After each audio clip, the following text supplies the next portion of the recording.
El microorganismo describe lo invisible y lo que muy difícilmente se hace visible.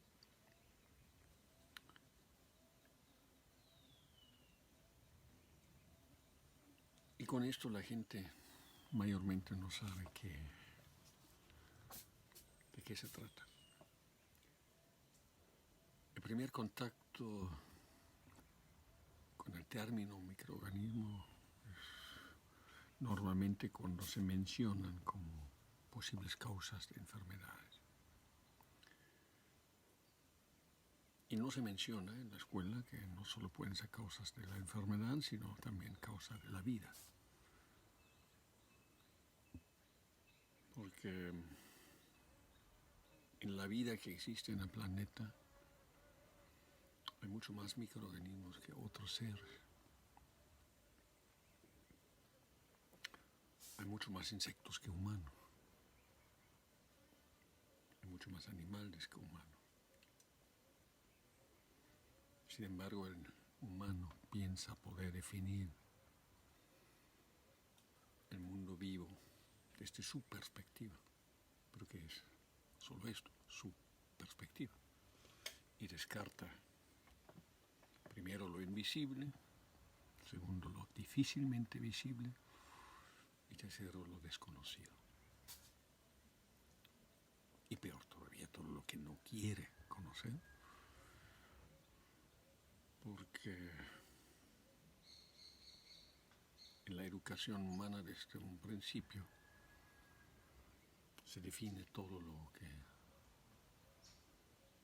no es fácilmente entendible o que no sale a la luz como algo peligroso, algo opuesto, como el infierno, como la culpa. Y así creo que mucha gente cuando entra en contacto con el término microorganismo, paralelamente ya entra en contacto con su sentido de culpa. Y eso dificulta que puedan entender realmente de qué se trata y dificulta entender qué tanto estos microorganismos les pueden ayudar a llevar una vida mejor. Vamos a ver el fenómeno microorganismos desde este otro ángulo. La vida en la Tierra comenzó con un microorganismo. Existían al inicio condiciones tan nefastas, tan opuestas a cualquier vida, de temperaturas muy altas, de agua que estaba hirviendo, de lava que salía de la tierra, de vientos de 500 kilómetros de velocidad. Era imposible vivir bajo estas condiciones. Y en algunas condiciones, entre las muchas que existían en la superficie del planeta, en algún momento se crearon las condiciones para que viviera un solo microorganismo.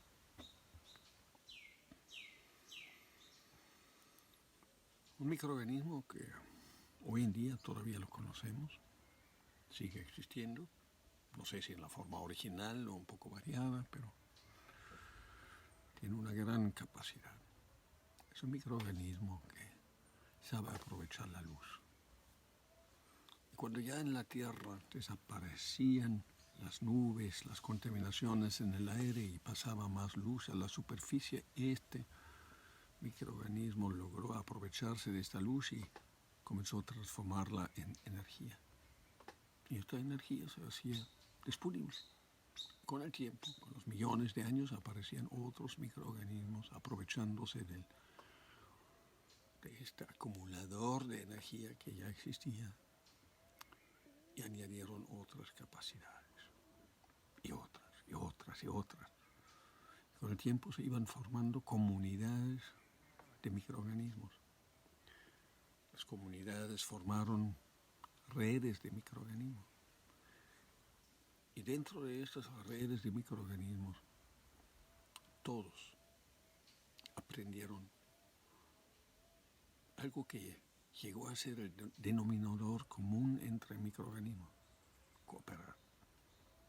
Cooperaban porque nadie de ellos por sí solo podía avanzar en un proceso vital más sofisticado.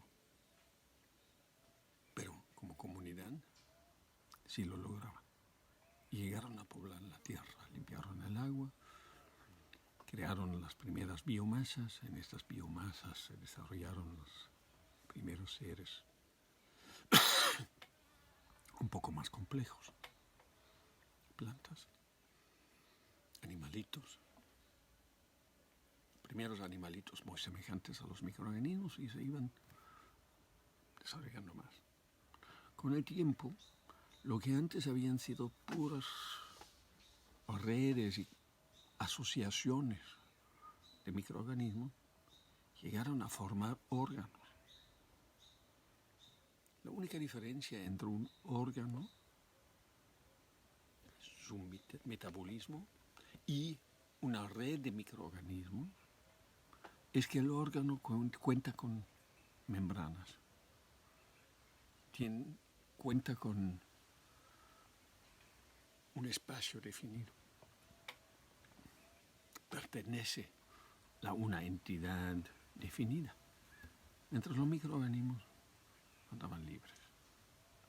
Esto es realmente la única diferencia. Le pongo otro punto de vista. Cuando estudiamos el funcionamiento del cuerpo humano en este caso, el mayor fenómeno que encontramos es que estamos compuestos de alguna manera de unos millones de células. Y estas millones de células cooperan de alguna manera, pero forman parte del organismo, de órganos, tienen su lugar. No son móviles.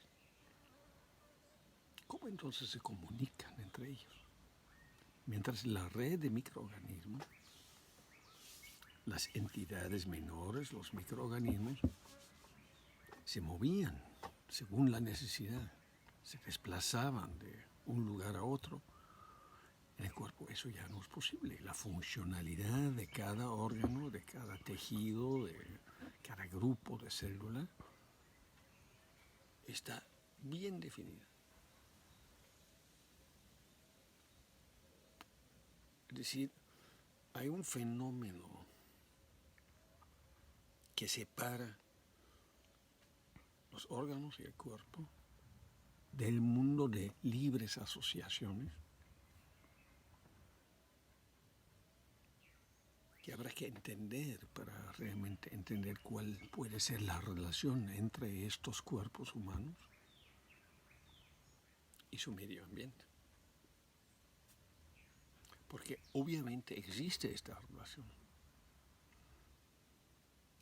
Fuimos microorganismos en algún momento.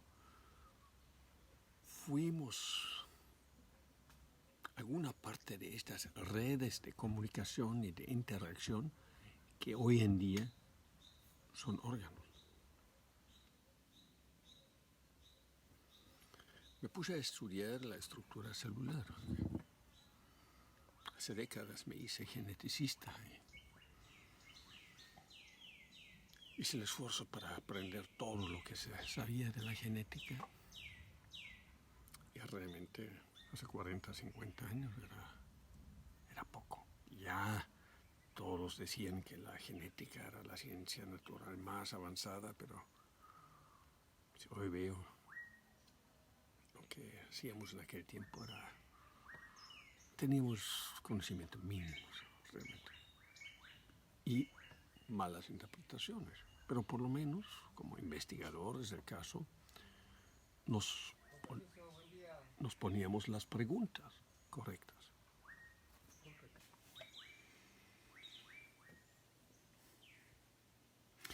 Descubrí con el tiempo que el vínculo entre este mundo de los microorganismos y el de los órganos del cuerpo es el agua. Y faltaba entonces conocer el agua. Solo sabiendo que era el vínculo, no entendíamos cómo funcionaba este vínculo. Con lo que se nos enseñaba en aquel tiempo y lo que sigue enseñándose hasta hoy en día, no se entiende todo el comportamiento del agua. Sigue siendo la sustancia más desconocida del mundo. Ha habido muchísima investigación de todo tipo de sustancias. Y de muchas sustancias sabemos casi todo lo que uno puede imaginarse, podrá saber.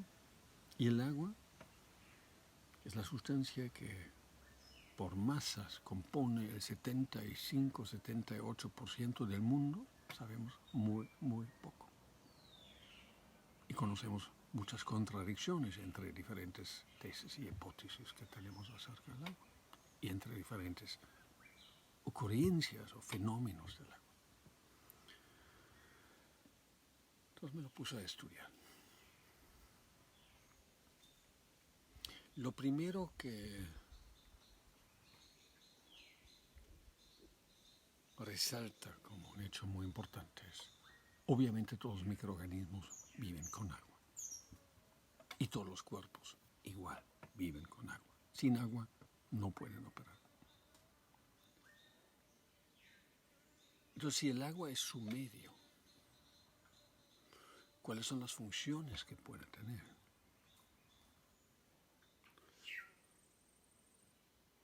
La ciencia se ha orientado más en la investigación de las relaciones materiales y mecánicas, mecanistas.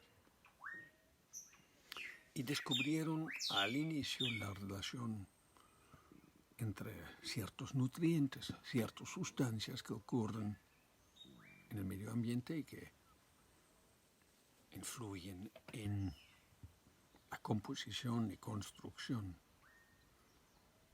tanto de los microorganismos como de los órganos.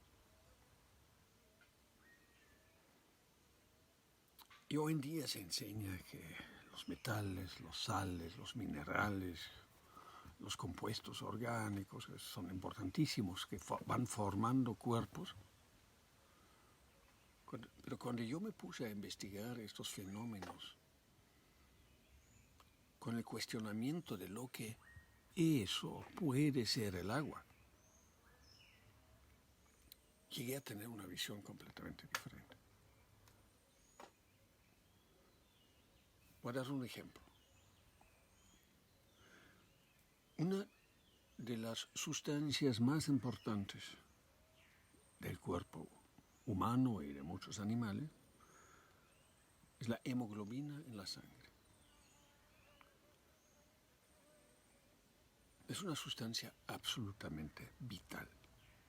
Nadie se va a negar a esta tesis.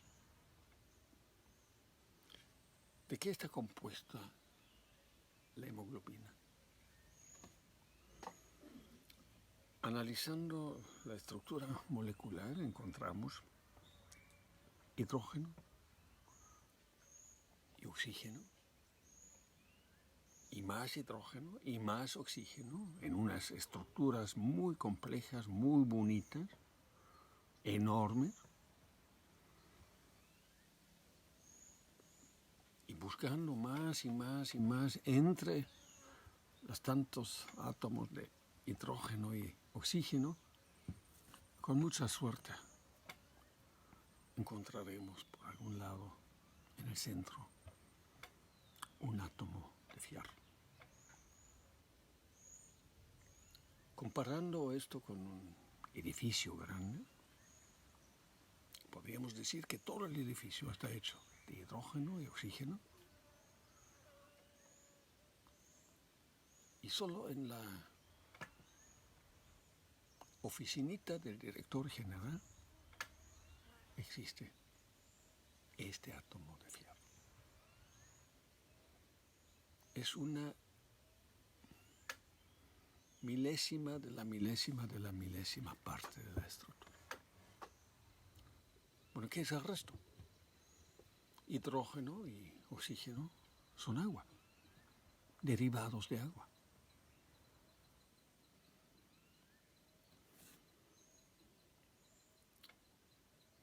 ¿Y qué es el agua? Es un derivado del aire. El aire contiene los mismos elementos. Y cuando me puse a investigar este fenómeno más todavía, dije, bueno, vamos a analizar de qué crecen los árboles. ¿De qué están compuestos los árboles? Nos hablan de celulosas, hemicelulosas, de todo tipo de sustancias, de la importancia de minerales. Pero a nivel molecular, analizando todas estas sustancias, nos damos cuenta que 99.95% aproximadamente de los átomos en un árbol son derivados del agua, del aire.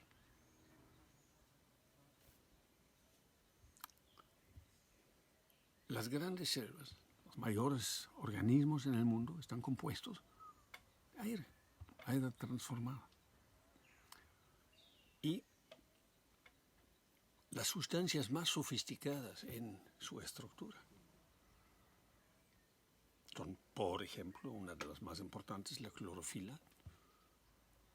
Tienen una estructura casi idéntica a la hemoglobina, solo que ahí este pequeño átomo en el centro no es fierro, sino es magnesio.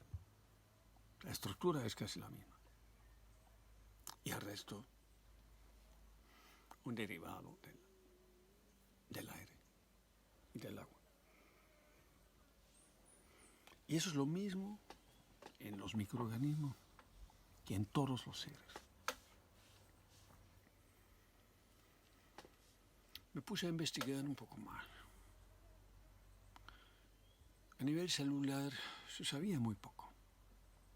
¿Por qué? Porque los microscopios, cuando yo estudiaba, ya había los primeros microscopios electrónicos, pero bueno, no tenían una capacidad como hoy. Hoy vemos 1000 veces más. Y si antes se decía que la célula contenía un núcleo, mitocondrias y una membrana, y básicamente nada más, y la DNA dentro del núcleo, hoy nos pueden describir la célula como algo muy diferente. Sí hay una membrana, pero esta membrana que antes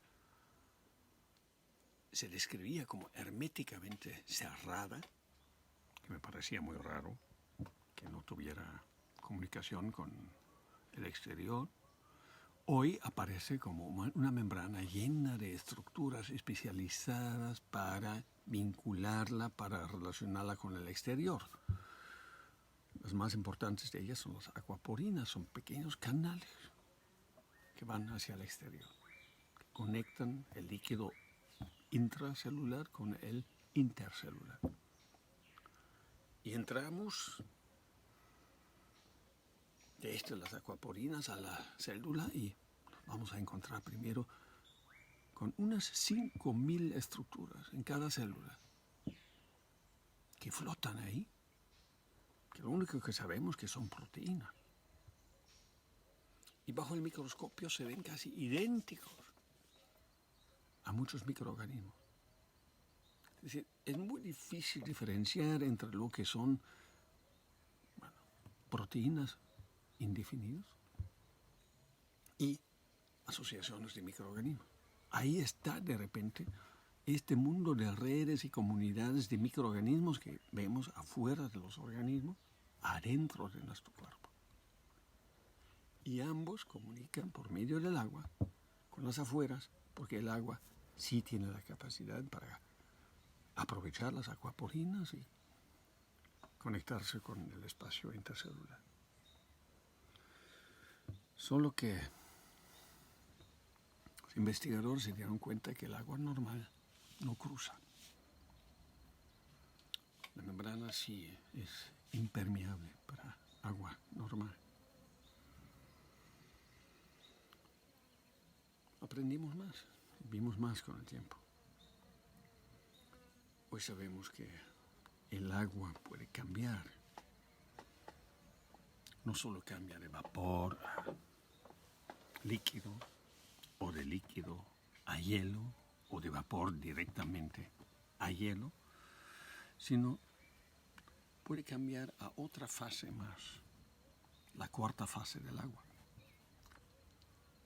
Y lo único que sabemos de esta fase de agua es que esta sí tiene la capacidad para cruzar la membrana por medio de las acuaporinas, que se relaciona con ciertas sustancias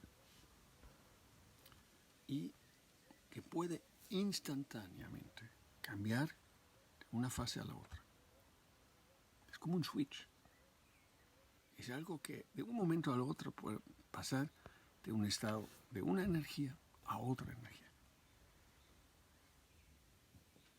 Esto a tal grado que provee un sistema eléctrico a la célula. Un sistema eléctrico con dos posibles funciones.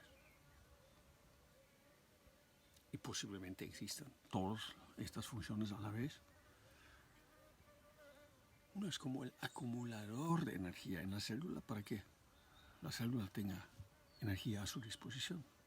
Los mitocondrios producen energía, pero el agua prevé el mecanismo para conservar, acumular energía y la mantiene disponible. Y la otra función es, mediante el cambio de una fase a la otra, el agua sirve como switch. Y como el cuerpo, en su desarrollo, necesita pasar por muchas transformaciones, nos hace ver la vida como un proceso de una constante toma, una cadena de tomas y decisiones. ¿Y qué es la toma de decisiones? Es, en cierto momento, decir sí o no. Es lo más básico. Eso es la capacidad de toma de decisiones. Y esta capacidad necesita una herramienta. Esta herramienta, ahí está, es la misma herramienta que usan los microorganismos y aparentemente los órganos complejos a nivel celular. Y de ahí se van construyendo jerarquías de toma de decisiones. Lo que sabemos es que estas decisiones son muy rápidas, instantáneas casi, y por ende muy pequeñas, y se van añadiendo muy pequeñas decisiones. Para mí, la definición de la vida es la capacidad de toma de decisiones, vinculada con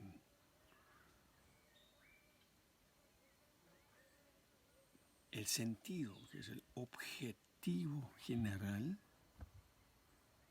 de sí tomar las decisiones. ¿Sí? Necesitamos la capacidad de poder hacerlo y la motivación para hacerlo. Solo esto. Una vez que esto exista, de el nivel más mínimo, podemos ir construyendo cadenas vitales y se puede ir formando cualquier complejidad. Esta complejidad puede ser una complejidad dentro de las redes de microorganismos o dentro de los órganos. Y los dos vinculados cooperan.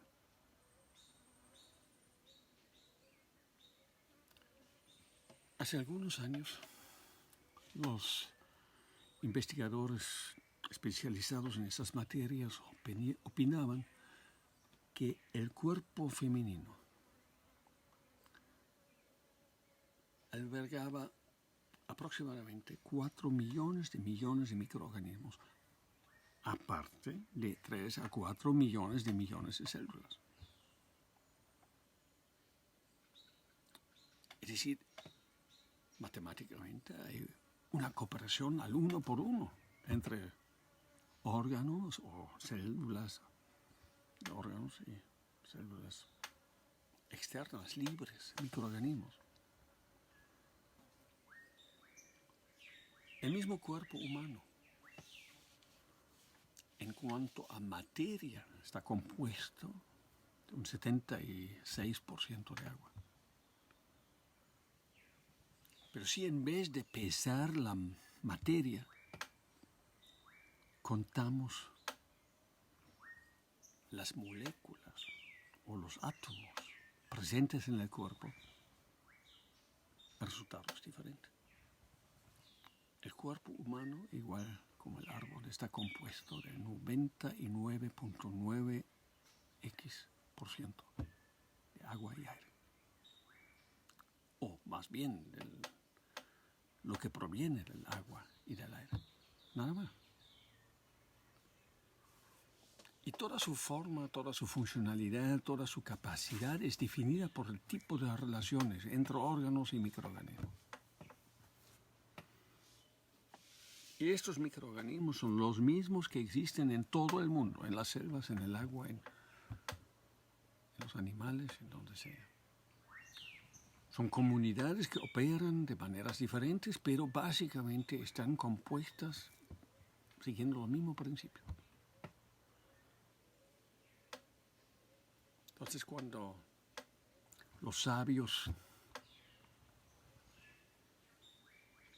de las diversas culturas en el mundo y de las diversas religiones coinciden en un punto, que es todos somos uno.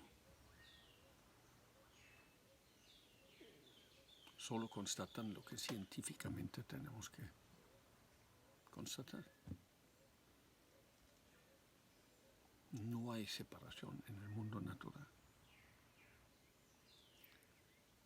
¿Y qué hace el hombre? Trata de controlar el mundo natural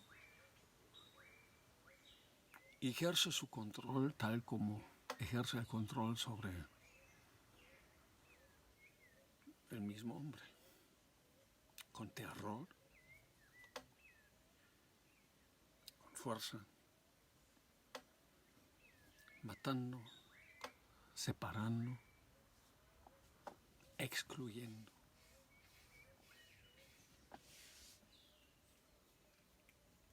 En la agricultura usan agrotóxicos para separar los insectos de las plantas, para separar las malas hierbas de las buenas hierbas. En el cuerpo usan antibióticos para separar los virus y ciertas bacterias del resto del cuerpo. Son las mismas estrategias por todos lados. ¿Y el resultado? Nunca ha habido tanto desierto en el mundo, en el mar y en la tierra. Nunca ha habido tantas selvas devastadas. Nunca ha habido tanta gente muriéndose de hambre y de enfermedades, y nunca ha habido tanta violencia. Guerras por todos lados. Porque eso es la estrategia básica. La humanidad hoy en día, o más bien los que han tomado el poder en la humanidad, operan con terrorismo, operan con disociación, segregación, separación, con sufrimiento,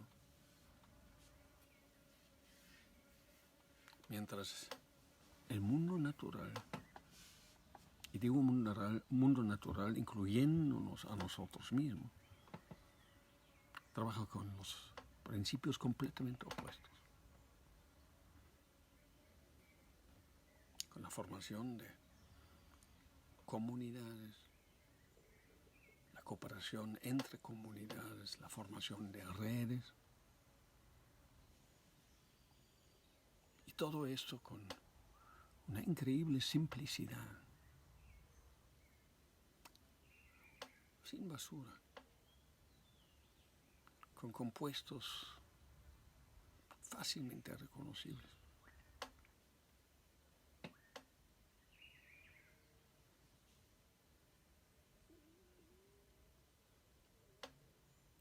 Usamos los microorganismos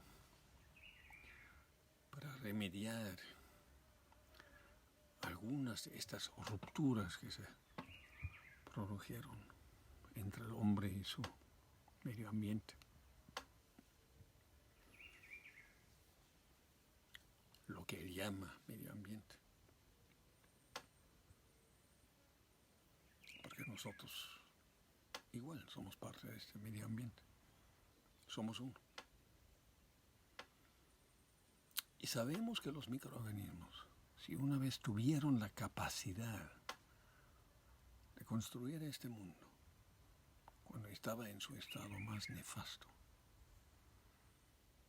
entonces estos microorganismos también tienen la capacidad para ayudarnos en este momento que estamos enfocando una crisis muy, muy profunda.